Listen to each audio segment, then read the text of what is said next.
Ako po si Muhammad Dede Hapil, Purmantasin Arpan, panunumpa sa watawat ng Pilipinas.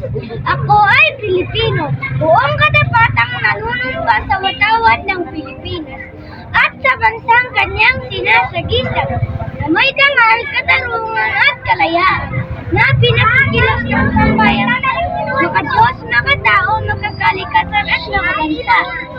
Panatang nakabayan, iniibig ko ang Pilipinas, aking lupang sinilangan, tahanan ng aking lahi, kinukupkup ako at tinutulungan, maging malakas, masipag at marangal, dahil mahal ko ang Pilipinas, diringgin ko ang payo ng aking mga magulang, susundin ko ang tuntunin ng paaralan, tutuparin ko ang tungkulin ng isang mamamayang nakabayan, naglilingkod, nag-aaral at nagdarasal ang buong katapatan. Iaalay ko ang aking buhay, pangarap pagsisikap sa bansang Pilipinas. Salamat po.